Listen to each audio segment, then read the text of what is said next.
Hello, RP people. Welcome back to another episode of Role Playing as Smart People, the podcast where we pretend. Fuck, man, I was on on such a good streak, and I screwed it up today. Yeah. Anyways, joining me as always, I got Finder and Scott on Role Playing as Smart People because I don't know if I even got that part right.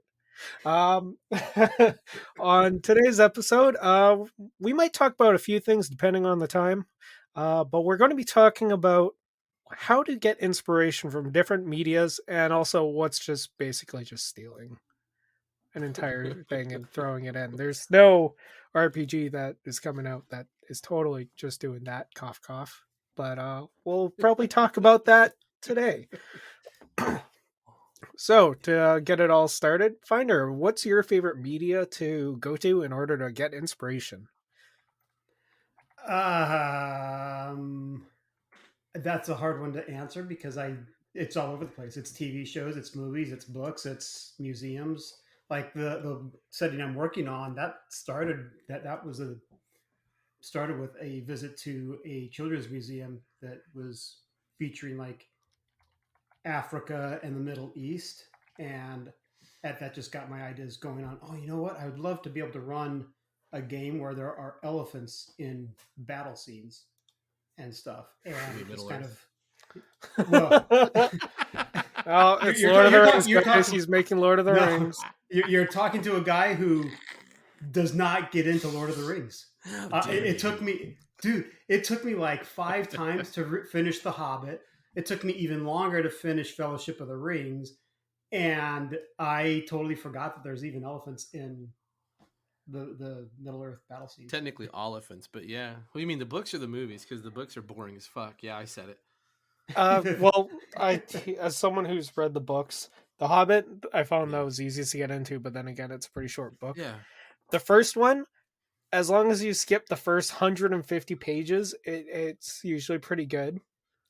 Get past the camping and singing, yeah. Right. Yeah. I mean, that's the thing. Like my bookshelf. So there's a massive section where it's everything from Tolkien, his letters, all the books, all the 70s writings about Tolkien, about the world. So yeah, it's not like I hate it. I can call a spade, where it's just like, yeah, the first 180 pages, it's, I think they said it best in Clerks too. It's a fucking movie about walking. Yeah. Yeah. Yeah. But yeah, so for me, it's all over the place where I get my inspiration, just to get us back on topic. Nice. Do you go more for visual stuff or for like anything else? Because I mean, I think you seem to be more visually oriented. Is that true? Sometimes. So once I start getting into something, then visuals help with that. Mm-hmm. But it doesn't have to be visual for it to start sparking the memory. So, as an example, the museum, the impetus for Forlorn Sea, the museum, what really fascinated me was the importance of salt and how that was like a really big deal for this region. And I was like, you know what? What if there was uh, a society where salt was the currency? And I mean, lo and behold, salaries derivative. I mean, that's like the root of salary is salt. But anyway, um, it was just that idea of salt that, and there was no visual for it other than reading the text that talked about how important salt was and all that sort of stuff in that particular region at the time. And from there, everything kind of just snowballed. I'm like, well, this would be a lot of fun. So it doesn't have to be visual. Sometimes it's just the idea of the what if this was like this, sort of thing.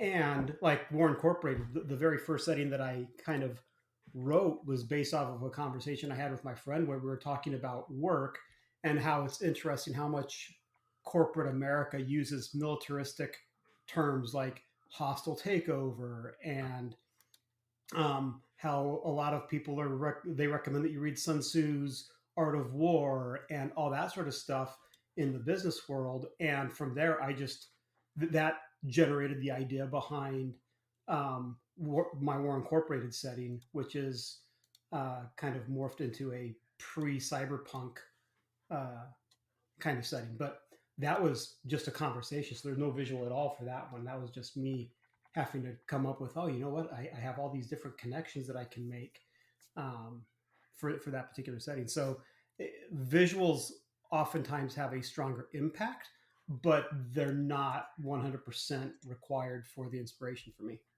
Cool. Nice. Nice. So, what about you, Scott? Where do you get most of your inspiration from?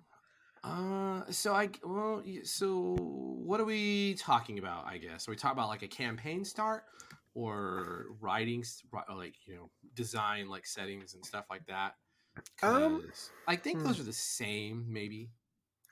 You know, that's actually a good point because I think people do tend to get inspiration for specific things using different mediums. So let's say a campaign setting or a new RPG, because you can really kind of both those can go the same way. Yeah, sure. So I don't know.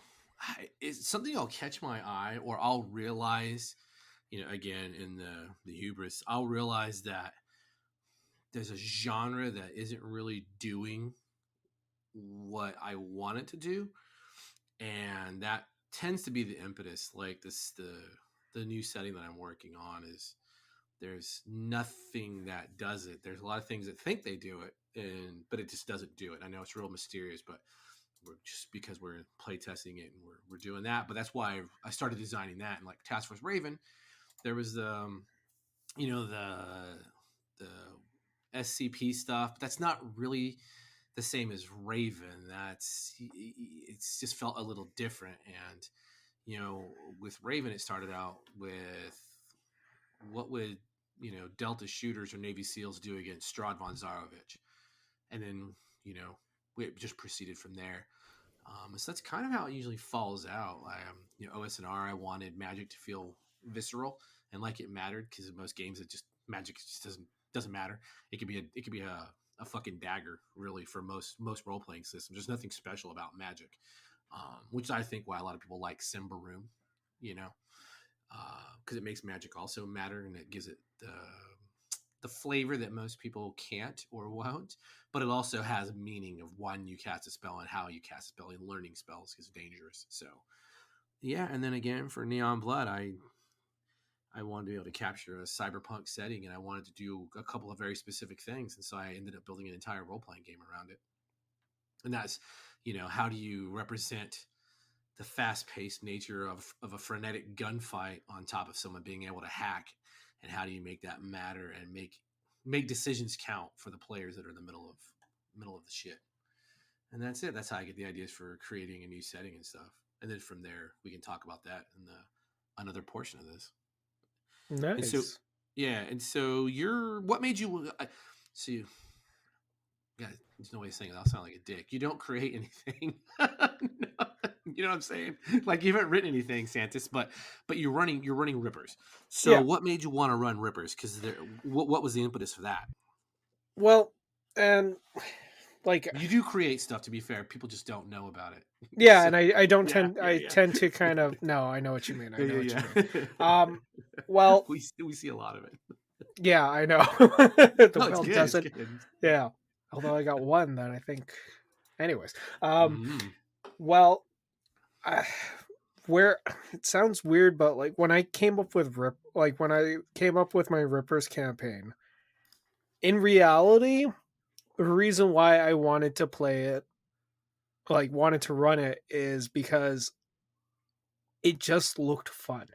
And a lot of times you have to like, well, with fantasy, I kind of get, I'm not a huge fantasy person. I think that's kind of Yeah. a little bit obvious, but I saw all the elements that could be put into play while doing that, and while still having that focus on it is still technically the real world. And while I was just like this, I feel like there's just too many options for me to really get bored of. If that makes Oh, any sense. yeah. And No, I'm tracking.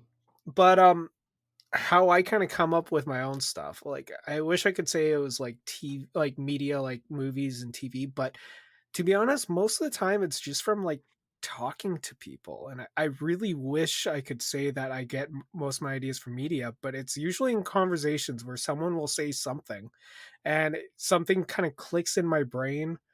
Um, where I'm like, oh shit, well, this would be an awesome idea. Like, and then I kind of go from there. But I would also say images would also slightly help. But when I'm talking about, oh, I know I'm all over the place right now. My mind That's has okay. been fried, by the way, guys. So anyone listening, yeah, my mind is just absolutely fried. I've been working way too goddamn hard. But when I'm creating, like, for instance, like when I'm creating characters, a lot of the times while I'm reading the rules and I'm finding out how the mechanics work, I get like little bouts of inspiration where it's like, oh, why don't I build it based off of sort of like off this mechanic and try and build a character that would be fun off that, or off an edge, or off of a hindrance, and I start expanding it from there. I always like taking the small ideas and expanding upon it and kind of growing it till it's a full-fledged idea. Like for instance, what I'm kind of writing right now, which I think it would release as a zine, like a zine. What, how do you say it? Mhm. Zine or zine? Zine. I Zine. say Zine. zine. Yeah, because it's a shortened version of magazine. Yeah, I kind of It's okay. also in Yeah. a song from I want to publish zines and Rage Against the Machine. I want to pierce my tongue. Anyway, Harvey Danger. Sorry. No, it's cool. It's cool. Flagpole Sitta is the name of the song. Yeah. And with that one, I was like, with the one that I'm writing, I really wanted to figure out, because I like creating unique things, and the setting itself, I wouldn't say is too unique, but the mechanics behind it, I really Yeah. wanted to try and do something that's kind of cool. And I've actually gone through multiple iterations where I've gotten to a point where I realize I really don't really like how it's going. Ah. So, and then I kind of put it to the side and I'm like, okay. And then all of a sudden it could be like, because I've mentioned something around this idea or around the mechanics that I have for a while now. And then all of a sudden something down the line all of a sudden clicks. And I'm like, this is what I could do with it. This is how I can make it better. And then I start working and I find what my issue is I start overcomplicating it and it starts getting overburdened and I don't like anymore. So then I kind of put it aside again until finally something clicks and I get rid of the excess and I keep going. So it's not a good process. I'm not going to lie. Yeah. Also I for totally get it. inspiration. Processes are neither good nor bad. They are what they are. And Right. Yeah. every Yeah. writer has it differently. So, well, though the thing is, inspiration can come from anywhere. Like the first novel that I wrote, Yep. came from the title of an album by a band name. So the band is E.S. Posthumous, however you want to pronounce it, because it's not spelled the same as posthumous or posthumous. It's a really weird spelling, but it's a great band. Check them out.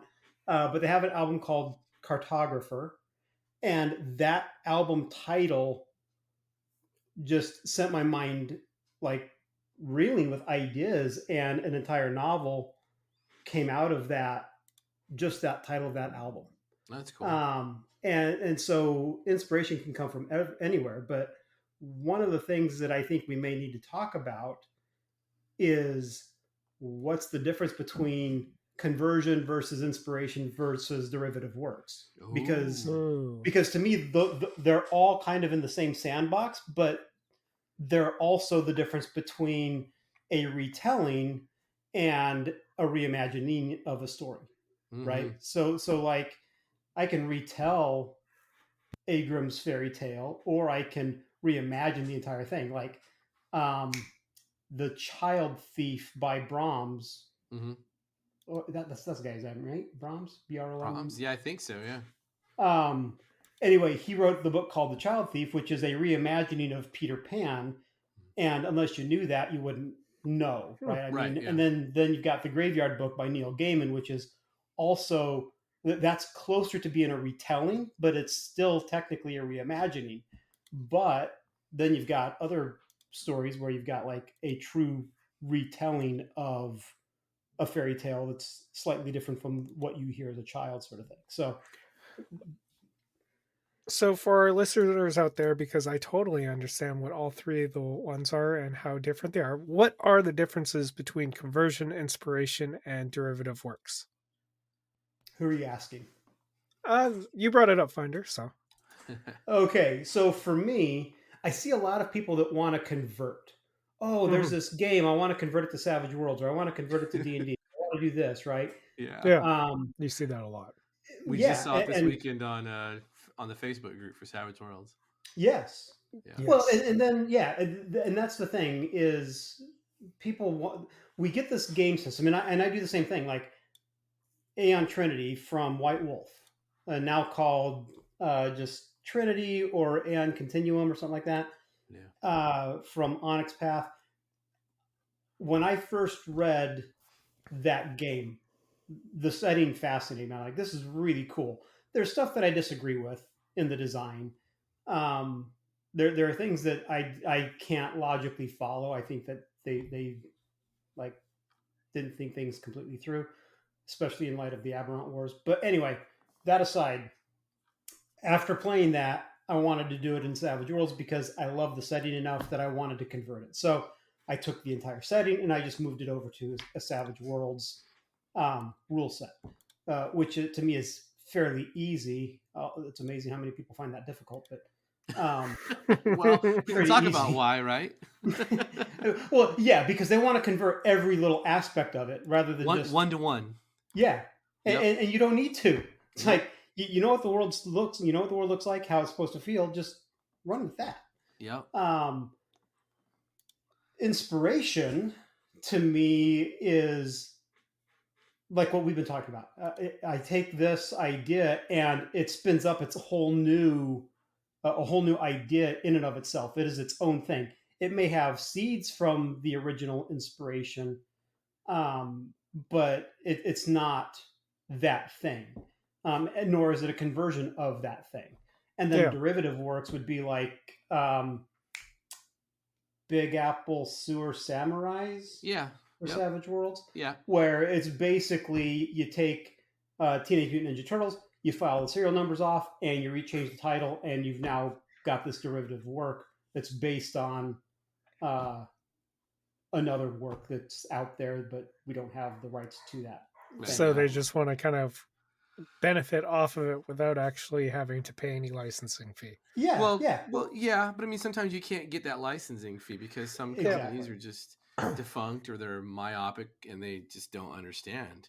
Yeah. You know, like TMNT was written in Palladium, and Symbieta is never going to let that shit go. He did it for Rifts, and everyone's hopeful that he sees the fucking value of that, and everyone else would look around and be like, oh, you know, like what, Free League with 5th edition, right? Yeah. Mhm. You know. Yeah. Well, and I mean, if you think about it, there's a lot of those sorts of games, at least in Savage Worlds. I can't speak to other game systems, but in Savage Worlds, you got that Big Apple Sewer Samurais. You had Slipstream, which was Pinnacle's kind of nod to Flash Gordon before they got the rights for Flash Gordon. Yeah. You have, what's the one that's like the knockoff of G.I. Joe? Oh, Freedom Force? Freedom Squadron. Freedom Squadron, yeah. And then you got Sprawl Runners. Right? Yep, Sprawl Runners, Yeah. which is a nod to Shadowrun. Yeah. And Really so good, actually. it's I mean I'm impressed with what they've done, but Savage Worlds for some reason seems to inspire a lot of that sort of thing. Yeah. I think a lot of those start out with like the idea of doing a conversion, but then hey, let's publish this, kind of like And it starts expanding past. 50 Shades, yeah. but to me, it's interesting, and it's also interesting to me how many people draw inspiration from like newspaper clippings and things like that, like in the Facebook group for Savage Worlds. Yeah. Hey, here's an idea for Deadlands. I'm like, why it's got to be Deadlands, dude? That is annoying as fuck. Just like, well, feral pigs don't have to be Deadlands. It's fucking modern day. Exactly. Play something else. Deadlands is the Dungeons and Dragons of fucking Savage Worlds. It is absolutely. Yeah. And I like Deadlands. I mean, don't get me wrong, I love Deadlands, but Couldn't give a fuck about Deadlands. come on, man, do Deadlands with elves. I just, yeah, I know. Myth America Just- needs to be a thing, but it's just in my heart. It's like I'm doing a book for you people who are just lazy and or ignorant and So or uncreative. Go ahead. Sorry. I was going to say, have you ever seen derivative work where you've honestly just looked at it and been like, dude, seriously? Like, Oh, this is just a cash grab ripoff. oh, daily. Simbaroom 5th edition. Well, yeah, and the sad thing about that though is all of the cool flavor that was in the Magic system for Symbaroum Yeah. completely lost when they Yeah. moved it to 5th edition because You they went with the can't. straight up 5e spells. Yep. And I'm like, oh man, that's so sad. Yeah, there's just you can't do that with something. Oh, you could have actually. It's just that is probably a step too far for most D&D people, Yeah. I mean, I'd look agree. at, 4th edition changed the face of things. Again, we were talking about 4th edition earlier, but, where everyone can do something fun and cool. It's just where I think 4th edition did it really fun. 5th edition just carried it to an extreme. And it's just like, oh, now people expect shit. And you can see it in all the actual plays and listen to the things. But yeah, man, you're not wrong. I don't know what else. What's another derivative that I've rolled eyes on that I'm not trying to think now? Well, I got one that you guys showed me, and I was kind of What is almost slightly annoyed. Do you want to say it on the air? What is it? Don't be scared. Yeah, I'm totally fine. It's the Savage Worlds Pine Box Middle School, aka pretty much ETU High Oh. School. And I think the reason why it kind of annoys me is because they are making they are trying to pretty much recreate an RPG into their own system, but I Mhm. feel like they're almost punching down because the RPG that they're ripping off is Yeah. an indie RPG. Like it's Kids with Bikes, especially since they just with released their second edition right now is on Kickstarter.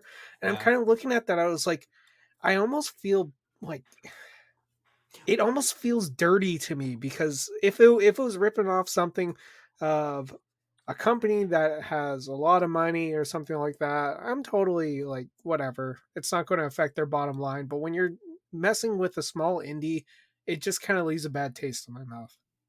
Yeah. Well, I mean- and to be fair, that setting already exists That genre within Savage Worlds. You Yeah. got the Monster Hunter Club, which is a kids on bikes type of game.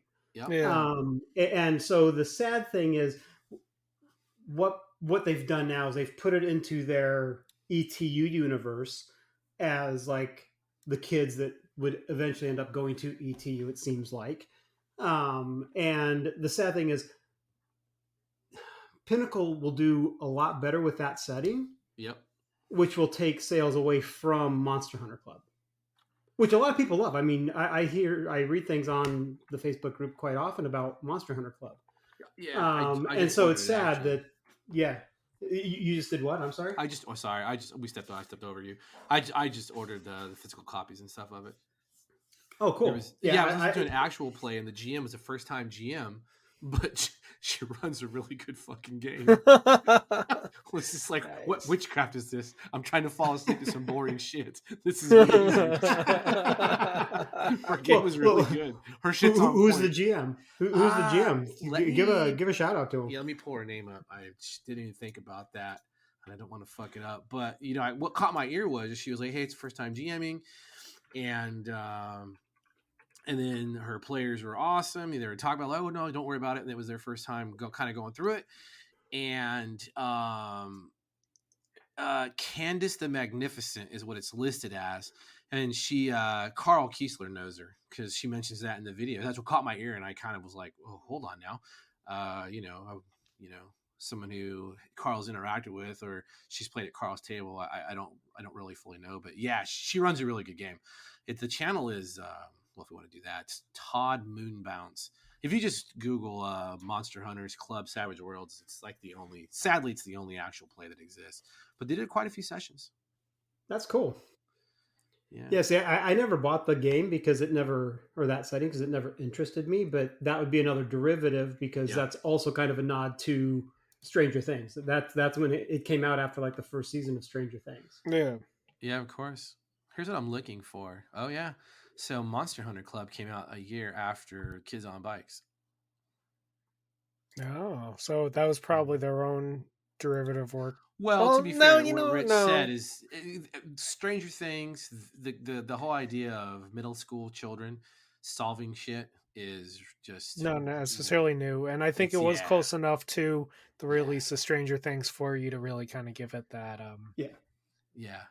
yeah, that kind of grace period.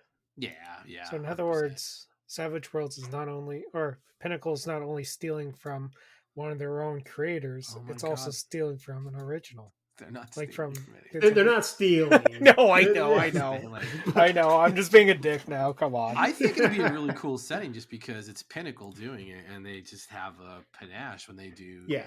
Especially when it comes to horror. There's And- one thing the Pinnacle does very, very well, and it's horror. Agreed.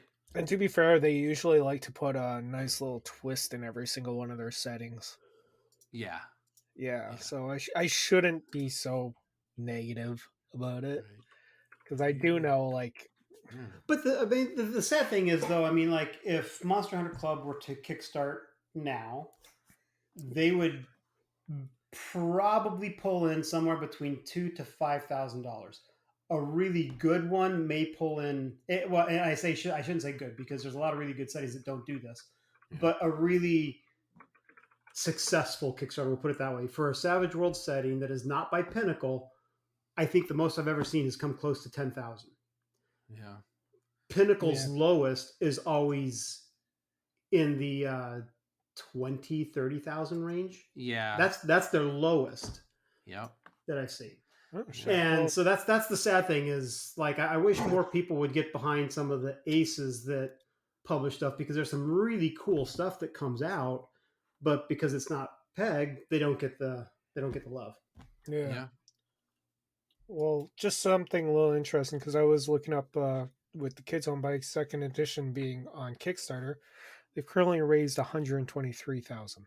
Yeah. Yeah. They're crushing it. So Yeah. Yeah. No, I'm kind of glad it's there. it's an indie darling.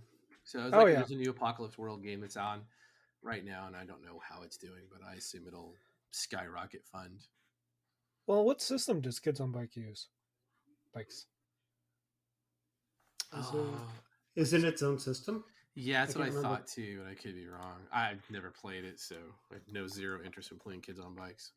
No, I that's all mean, they're, to be honest, even like the ETU Pine Box one, I'm not really interested. I have no interest in playing a child. Yeah, it's a challenge. That's why I think the actual play is really cool because they are younger players already, but they really do a good job of capturing, specifically for kids who weren't alive, or young adults, or I'm not really sure what age group they are, but they all seem like they're younger Gen Z, and it's like they capture the feel of an 80s kid pretty well. I'll give them credit to their parents who are Gen Xers who probably raised them correctly. So they just look at all the shit in the closet and all the movies and stuff, and it's just like, oh, I can do this. Hence the inspiration, right? Back to our main topic. Please, we never stick to our main topics. I know we don't. Yeah. But it's one of those things. But that's to that point is, yeah. I mean, that's what I'm doing. Like I'm burning through a couple of different horror investigative shows for the ETU game, and then on my side gig, I'll watch. I'm rewatching like Space Above and Beyond and Babylon. Such a 5. cool show. Yeah, I love Space Above and Beyond was so fucking good. Well, what are you watching that, by the way? Because I'm trying to find it again. Oh, I'll show you where it's at. If you were to open up the YouTubes. Look at Space I'll see it. Above. I hate watching stuff on YouTube because I hate commercials. Well, if you have Firefox, there's extensions. All the problems. I have Firefox, but I hate watching things on my computer. Yeah, you can pretty much watch it wherever you want it if you really be honest about it. Just depends on what you want to do. Enough said. Yeah. Anyone like 50 Fathoms? But yeah, but yeah, that's where I'm watching is on YouTube. All the episodes are on there because you can't buy it digitally. You can buy the No. DVDs, which I'm not going to buy because I live in the fucking 21st century. And that's the other thing that pisses me off nowadays. It's like it's hard to find some of those older shows. Yeah. Like I want to find Invisible Man because I used to love that TV Oh, show. yeah, man. And for whatever reason, Sci-Fi just refuses to release that on anything other than the first season on DVD. I wonder if it's copyright or IP because of something that was going on. It could be. But yeah, I hear you. It's like people act like these fucking companies like, oh, we can't do this. Like, bitch, when I was coming up in the early 2000s, there was any DVD is the name of the program, and it just ripped DVDs. Yeah. Like it's real. It's easy. The technology exists. Quit being stupid. We don't need it in 10K. We don't need it in 4K. We just need the videos. Like I'll give you the $40 for Space Above and Beyond right now. Yeah, exactly. It's like I bought the DVD of season 1 for Invisible Man just because I wanted to watch it, and then I had to go buy a freaking DVD player because it's like, who has that anymore? Right, exactly. Yeah, I'm just like, yeah, fuck. I guess I might want to keep the old Mac around. Turn into a DVD player. Oh man, yeah, I don't know. This is crazy. But yeah, inspiration, derivative works. So in the Facebook group, we were talking about this. We can have a conversation because I think a lot of people do this, and even folks who are listening probably go through this. And so if you're new to Savage Worlds, and I'll stick to Savage Worlds for this because Savage Worlds seems to be the one that attracts this the most. There is new players have this overwhelming urge to do what Rich said, is to convert 1-to-1, and I don't know why. And they kind of get pissy when you talk to him. Like the one dude was really cool, but he was just like, "Well, your advice is too late." Because he was asking about converting the Vesk from Starfinder, and inside I'm like, "You should just wait about 4 months." But if you can't wait for that, he was all these questions about strength and the hardy, and it was just like, dude, these things already exist. And he's like, oh, really? Where? I doubt that. And I was like, the main book, the Fantasy Companion, Last Parsec, Science Fiction Companion. I was like, it's all been done for you. They're called Saurians or whatever the fuck the lizard people are. Like, you're done. Or a Minotaur and just reskin it because that's the big brute. Or a half ogre. It's like, and that's the big thing with Savage Worlds is you want to do trappings for everything. A teleporter or a transporter from Star Trek is just a teleportation device. That's it. It casts teleport. Yeah. And you're done. The Vesk are just Minotaur stats and that they look like lizard people. You're done. It's that easy. It's 30 seconds. Yeah, it's not exactly the hardest. No, and it's just like, well, what if I'm missing this special ability? Okay, well, you had the special ability. And for the love of God, stop counting fucking points. Oh my God. That is the worst thing I think they've done in Sway or in Savage Worlds in general is, you know what I'm talking about? The point creation for species. Yeah. Oh my God. Rich, did you use that when you were making your stuff? Did we lose Rich? I did actually. No, you did not. I was speaking into mute. Oh shit. So you use that. I don't ever use it because I couldn't give a shit less. There's no such thing as balance in Savage Worlds. There's not, although people seem to be really concerned about it, which is why I used it. Like they're not going to look into this shit up because it's like you make up names for things and it's just like, what ability is you that? Say that. You say that, but on the Facebook group, I saw a guy asking about, hey, I noticed this here is at 4 points, and people are always talking about the difference between Savage Worlds Pathfinder, or I should say Pathfinder for Savage Worlds, since that's the official title. Oh, yeah. Pathfinder for Savage Worlds versus the Fantasy Companion, and everybody's like, well, you got to be careful because the Pathfinder, or they say Savage Worlds for Pathfinder races are 4 points, and the ones in the Fantasy Companion are 2 points. And so there will be a slight balance issue there. So people are really concerned about balance. Jesus Christ. It's the same thing for, what is it, Super's Companion and Necessary Evil, where it's like the points are valued differently, but people, like, I don't know, people get a little nuts on that kind of shit. Yeah, it's real weird. There's no such thing as balance. I know people are going to argue. They don't want to hear it. I'm telling you, there's no such thing as balance. That's why a heroic. Have we had that conversation yet? You can have a veteran group with a novice, and the novice is going to be fucking K. You know, this is the same Yeah. conversation when people discover Dungeon World and they're like, the dragon has 16 fucking hit points. That's fucking ridiculous. How could that happen? I was like, because there's things in the game called fucking tags. You might want to learn what they are and how they function. That's how a dragon has 16 hit points. You know what's more important about the dragon? Not spending 5 fucking hours fighting a fucking dragon, but what the dragon can do to you and the terror it can break into your character's hearts, and the odds that they may actually get some solid blows in and bring a dragon down without spending 36 fucking days at the table. That's what's fun about role-playing games. Yeah, It's fucking crazy. I agree. I mean, you know, yeah. Yeah. Let the heroes have fun. Yes. That's what I say. What the fuck do you care? You're the dungeon master. You could kill everyone with the fucking every character at the table if you so chose. Give me a dexterity save. DC of 35. Rocks fall, everyone dies, apparently. We're done. I mean, it's that easy. It's just like, well, I don't want to overwhelm it. Okay, well, you'll be fine. Don't follow the old advice. 2 extras per wild card plus 2. That's how many extras that your character can handle comfortably. Yeah. And it gives everyone something to do, and you're going to overwhelm them. Then you start using fanatics, and you have a really good time. Then you use Hardy, and you start mixing other shit in, and you can really, really start turning up dials and turning down dials, you know. But please stop converting 1 to 1. It's so stupid. It's such a waste of time. Oh God. So, out of curiosity for you guys, what would you classify as like something like inspiration instead of, because we've talked about derivatives and conversion. So what really puts inspiration into its own league opposed to the other two? Or not league, but like into its own definition. I think I touched on that, but that is for me is when you see something and it just sparks an idea that could be completely unrelated. For example, that music album title cover spun an entire urban fantasy novel, and it's not based on that album.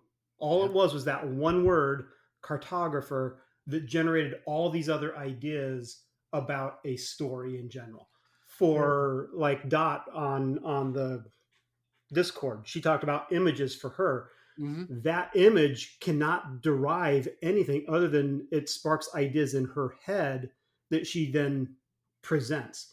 She will never create that image in her game, even if she wanted to, because the players have autonomy to some degree, right? Or they have agency, I suppose I should say. And so it's not going to end up like that picture, but that picture got ideas going in her head for the story. Yeah. And that sort of thing. So that to me is what inspiration is when you have something, you take input from somewhere and it generates a life of its own. Yeah. Yeah. Yeah. In fact, yeah. And I don't know. I have trouble. Like I'm jealous of her because she actually can get a lot of inspiration just from a simple image. I find I have trouble getting inspiration from a singular image. Like she has that writing prompt where she puts on our Discord every single day, and I'm like, some days I'm like, that's such a cool image, and I sit there sitting for like 5 minutes trying to think of some way to write it. But I just sometimes it's just so damn hard. See, and I wish I had more time to do stuff because I would write some. I would write some stuff for some of those images, but I'm like, I could do that, or I could work on my setting. And I should probably work on my setting. Yeah, exactly. Like, no offense to anyone, but yeah, I've got so much shit so many pokers in the fire. Yeah. But yeah, like East Texas University, that's a total inspiration because there's nothing you can say it's directly derived from. It's not a conversion of anything. I agree. Although to me, I still think of it as Scooby-Doo. See, and I think it's how it's presented as Scooby. I think people mischaracterize that. I think people misplay the setting when they run it. I kind of see it almost inspired by shows like Buffy the Vampire Slayer. Agreed. Oh, it's 100% inspiration from that. Yeah. But it's not derived. It's not Buffy. It's definitely not Buffy. I agree. Yeah, it's not. It's like it's got these tinges of Buffy, of Supernatural, X-Files. X-Files, a little Scooby-Doo, and it really depends on where you take it, you know. But Yeah. yeah, there's a lot of people who they run it silly, and I don't know why, because it should be terrifying. I've got a theory on that though, and I think I mentioned it on the on our Discord as well. But I think it's the same reason that Marvel outperformed DC in recent Yeah. years, and that's because DC goes full in and dark, and the world we live in is already dark. And so let's have something a little bit lighthearted so that I can enjoy this. And I think that's why people. I mean, even your D&D games, right? I mean, there's Yeah. that meme of how your party starts out, or how your D&D party starts out, and it's the Fellowship of the Ring, and how it ends up is Monty Python. And that's because we want to laugh, we want to have a good time, and if everything is dark all the time, I play to escape reality. Yeah, and even on that, I think it's when you're there to have fun. Like, you can try and be grim and dark and still have fun, but when you're having fun, you tend to make jokes. You tend to be a little bit more slapstick. You tend to do these things because they're entertaining and because everyone's laughing and having a good time to it. And I think it would be really hard to run ETU where you're playing as a bunch of college students as something that is serious continuously. Well, you don't want to. I mean, good No. storytelling, you have to have that break. That is why even in your horror films, there are moments of levity. Oh And it's yeah. because it makes the horror, if you don't have the contrast, it all becomes gray. Yeah. And so you have to have something to contrast with it to Hmm. say, oh, this is life, and now this is scary as hell. Yeah. And that's I guess I'm not you can definitely have humor, but a lot of actual plays and a lot of feedback on ATU is nothing but slap dick tickle fucking silly. Yeah. And I don't understand that. It should never be. I mean, if you want to play it that way, that's fine. But I've gamed with Ed Wetterman, and it's not how he wrote it, and it's not how he plays. He does put a little bit of levity into how he comes off of things, Yeah. but it's like you said, it's the snarky comments. Like the game we played with him was went to a frat party, and this kid was summoning a demon or some shit through punch. I forgot, it was a curse something. And we were getting ready to do it, and Ed was playing jock and was making kind of snide comments here and there, and my fucking character fucking tried to access Siri to how to unsummon a demon. So there's those small moments, but we never once were like we had to get some items for a ritual, because rituals in ETU work a little bit different. They actually work really well, and I had to go we had to separate. And so I was going to a museum, and it was like, I didn't go to the museum and be like, I punch the teacher in the dick, and then I slap the guard in the mouth, and I say, suck my balls. Chuck, chuck, chuck, chuck, chuck, chuck. No, I'm like, oh, I'm an 18-year-old kid. I'm about to get fucking shit hammered if this happens. If I get caught doing this. So That makes sense. again, it comes back to the last episode of just play the fucking game. You're trying to be fucking difficult and different when you do some of these things. Yeah. Be inspired. Jesus wept. Well, no, yeah, I get that. Like, I'm going with the, I don't know if I could call it setting, but the game that I'm working on, right? Mm-hmm. I'm trying to make a heist game, right? Mm-hmm. And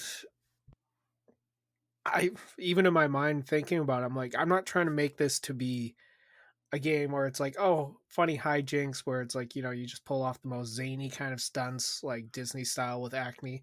I'm not trying to get a game like that, but I am still inspired by like Ocean's 11, like the original one, Sure. with the Rat Pack, or even the newer ones, or any kind of even heist games like Payday 2. I want to try and somehow capture that feeling of planning and prepping and the tension of the heist leading up to it, and then during the heist, and kind of that risk of everything falling apart. And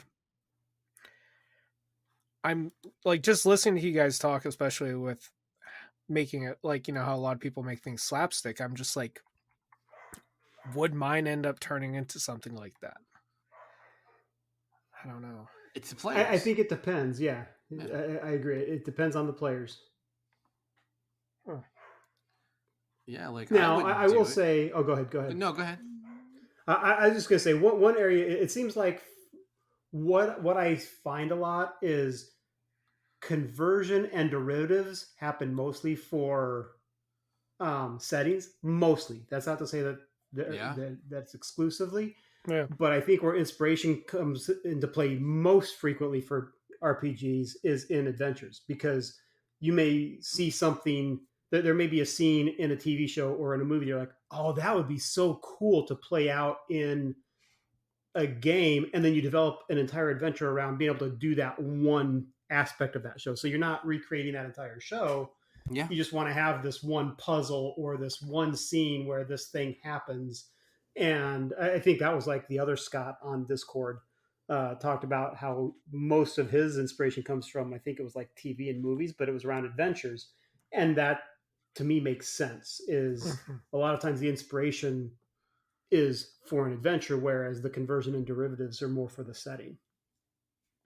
Yeah. Like I'm even actually just thinking like my first my Rippers campaign, the first mission, whether I like to admit it or not, I'm pretty sure I was inspired a lot off of a couple supernatural episodes. Oh, sure. There's some Yeah. there's good shit to mine for horror. I Yeah, as mean, long as you stick to the first 5 seasons. well, I mean, yeah, but I mean, some of the Yes. ideas, are very solid, and and it depends on what you do with it. There's if you're watching some things like horror isn't always about the monsters. Horror is usually about The kind of a atmosphere. discussion about humanity. It's true.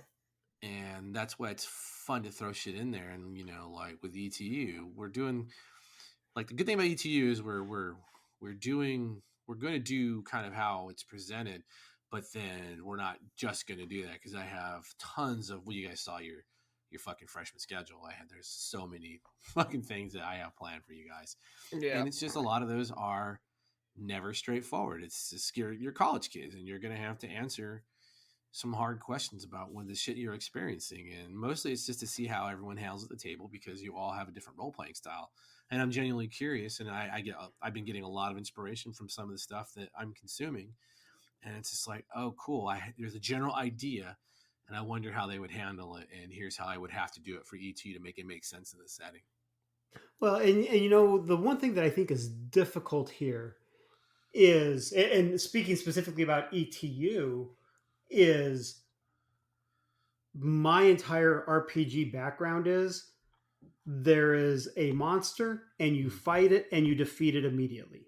Yep. There's the monster reveal where Yeah. the characters break apart from that monster and research how to defeat it Mm-hmm. and get away from it is not something that is in my head frequently, because usually in past games, and I'm not saying this is with your necessarily with your games, but in all of my years of playing, usually if you try to run away from the monster pursues and the fight continues Oh, yeah. until somebody's dead. And if you want to have a game like Supernatural, you have to get away from that monster so you can research how to defeat it, and then you go back and have the big showdown later on, because that investigation is the main part of that show. But the way most gamers are is monster, fight, defeat, or die. Yeah. And that's one thing that, like, in one of our gaming groups, we told this guy wanted to jam for the first time. We told him, like, don't expect us to run away, because we're not going to run away. That's just not how we've ever played. Yeah. I do that a little bit more now. Yeah. But Yeah. that'll be the thing I think is hard for me with ETU, is to remember I got to run away. Yeah, and and that's like Call of Cthulhu is good for reminding people, because it's like, oh, you're gonna fuck around, I'll just destroy your characters. Congratulations, we'll do like a prequel, and I do advise people to kind of do that, is like run a prequel with some pre-gens, and then just have the evil just murder the fuck out of all those pre-gens to set the tone. Be like, you're not going to fuck around in this setting because you are not going to succeed. And so that will either lead to, we're going to quit because nobody wants to not be the fucking murder hobo, or you're going to learn and you'll adopt new ways of role playing. And you'll be like, what is there? Oh, there's a possible mummy. Let's go investigate the museum. Hold on, bitch. Maybe let's learn about mummies first. And that's the style that you start to adopt when you do horror and investigative games. Even Task Force Raven is that way. You played it, Rich, and it's like you can get deployed, but you're also building that intelligence. So when you hit boots on the ground, there will come a time where you're like, hey, these bullets just go right through these guys. Okay, we should get the fuck out of here. And we hit the exfil, and now we have to plan and figure out how to do this. Yeah. And, like there was, like I said, that one dude was like, oh, the operators you made are way too powerful. They're going to walk through shit. And the very first play report was like, our whole fucking team got wiped out. So, because they stood around on the beach and decided to try to murder a vampire with fucking lead. That's not how vampires work. So good luck with that. But yeah, so, and that it really is, you really do, but you're not wrong. It's tough training people. And then that also goes in the different direction. I told you guys about my wife and the other folks I ran Cthulhu for. And it was just like few folks had died because they got the best, their curiosity got the best of them. One thought he could, kick the sorcerer in the dick, and that turned out really poorly. And then the two ladies were left, my wife and her friend, and it was like, all right, what do you, so here's what's happening. I'm like, yeah, okay. Like, you guys aren't gonna try to stop this? No, why the fuck would I go in that? I'm not going in that fucking basement. There's obviously something down there. And that was it. That was the end of the game. So again, it's the conceit of the game. I said it before and I'll say it again. Play the fucking game. Yeah. You don't go into Call of Cthulhu making a fucking soldier. Everyone does it when they come from D&D, and they're like, I'm gonna punch Cthulhu in the balls and win. I'm like, no, you're not. You're not gonna punch a ghoul in the balls and win. But that's okay. Now, So, I will say that's one thing that I think is fun about like Coriolis. Yes. Freely does a really good job of, here are maybe 3 ways that this adventure could go. Yeah. And they said there could be more, but here are outcomes if it goes this way, and here's an outcome if it goes this way, and here's an outcome if it goes this way.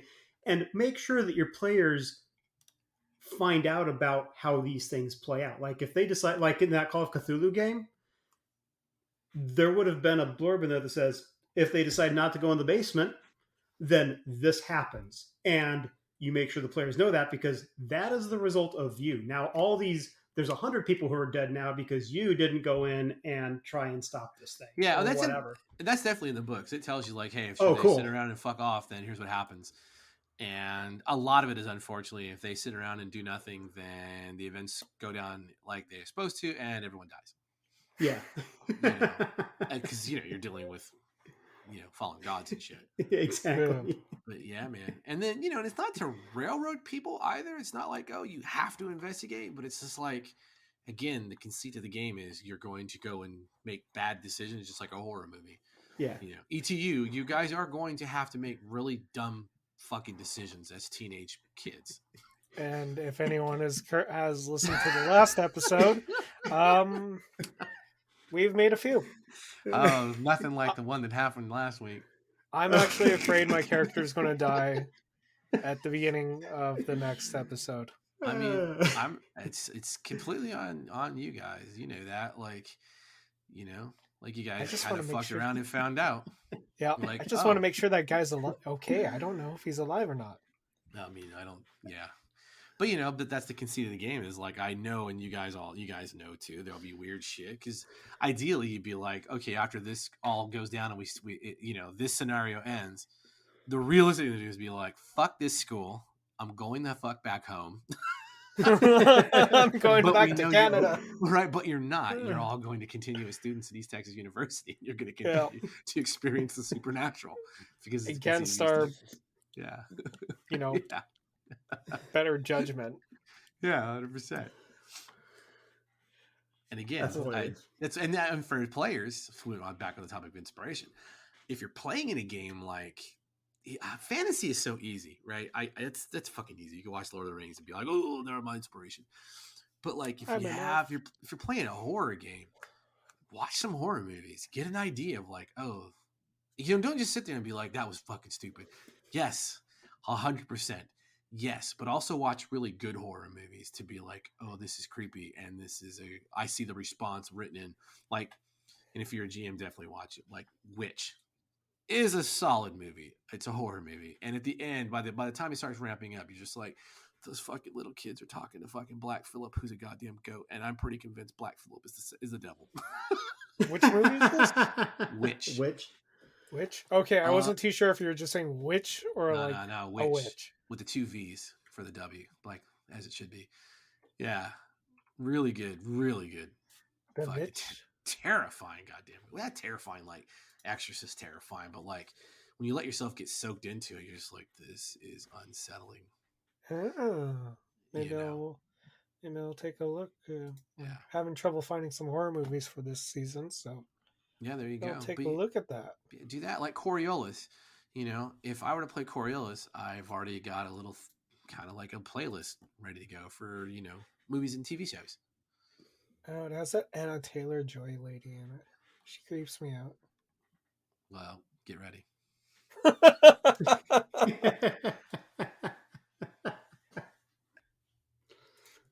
Now, Scott, you bring up an interesting point, because when we talked about this topic for discussion, I was approaching it as a GM. Oh, yeah. But players can definitely, well, okay, I suppose I should say, I've got a friend who does a derivative character every single time. Seriously, he's got a Joe Dirt character. Yeah, he's got a Joe Dirt. He's got a Crichton. He's got a you name it. And I'm like, dude, come on, man. But like when I was a kid, my inspiration, I always played elves in my D&D games, and the main reason was because of the elf in Hawk the Slayer. Oh yeah, that's a cool elf though, man. That's an elf. That is a cool. Because he's not an elf that looks like a fucking human with pointy-eared costumes on. Right. Well, and he was like Machine Gun Kelly. Yes. Not the musician. And I use the term musician. Right. And do you know Hawk the Slayer? Between Hawk the Slayer and my own experience as an archer is the reason that OSNR, the bows are designed the way they are. 100%. That's cool. I didn't know that. Yep. Now, I do wish they would have gotten a better character for the villain. How dare you? I mean, I like Vance Palance, but... Wotan.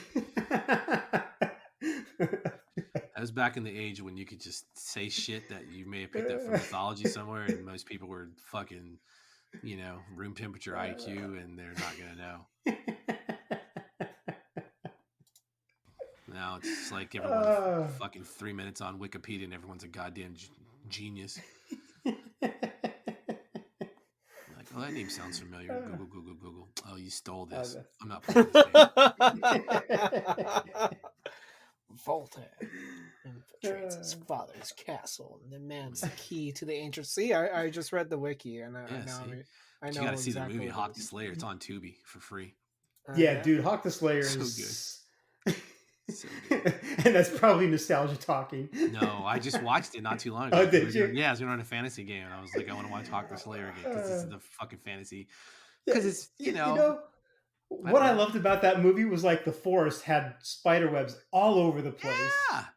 And like I went camping out in the desert, and there was this one section where there was literally spider webs all over the mesquite and everything. I'm like, dude, I'm like in Hawk the Slayer now. It was so awesome. Yeah, it's like I said, sometimes when we go on hikes and stuff, I'll GoPro a lot of the trails or some interesting shit that I see, so I can break stills down and then like use those for players who I know don't probably get outside a lot or don't go hiking or ocean swimming or any shit like that. I'm like, here's what the ocean.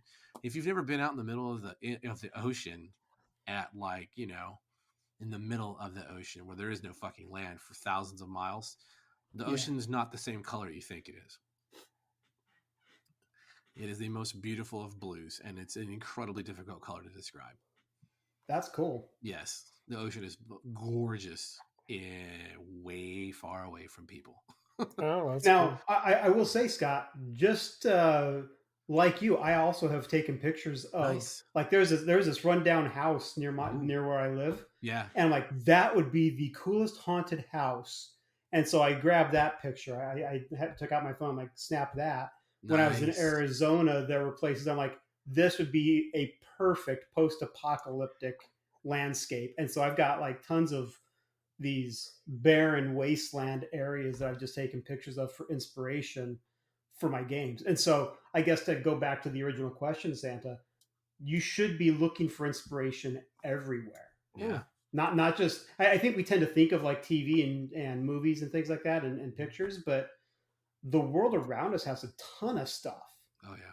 that if we are just approaching it right, I mean there's a lot of really cool stuff that can inspire you within the just around you. Oh, well, that's like, no, you're definitely right. Because like the amount of times that just like talking with you guys on Discord, and all of a sudden it's just like an idea pops in my head, and then we just start spitballing. Like there's quite a few times. Quite a few Yeah, times. I have to clean my screen off every time we have that kind of discussion. Oh, Gross. stupid. Yeah. This is a family friendly show. We don't need your Now you negative went in a acts. completely direct. Yeah, you know, This shows the spitballing, I don't know about that. Why else would you need to clean He your said screen said off? Did you never have a straw with paper? A what? As a kid, that's all I did as a kid in class. We'd chew pieces of paper and spit them at people. That's where the term spitball comes from. Yep. Well, Oh that yeah, eh? baseball. No, never did. No. Well, that Spitballs too. weren't really a thing back in high school and grade You school. missed out. What did you You say? missed out. Yeah, we made crossbows out of elastic bands and clips. Oh shit, nice. Yeah.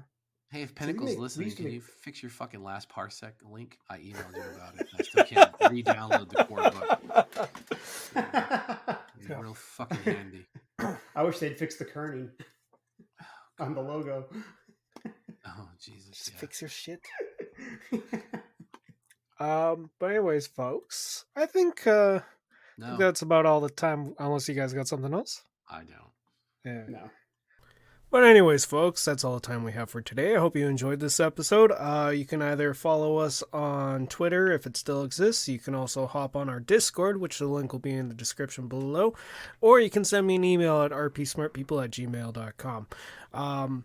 Just before I hop off, just letting you guys know, with December rolling around, we're probably going to not have an episode every single week because it's December. But we'll have episodes out on Monday when they do come out, and hopefully I'll be able to pop in a couple extra ones because I got some exciting stuff coming up, or it'll be saved till January. Thanks again, and I'll see you guys next week.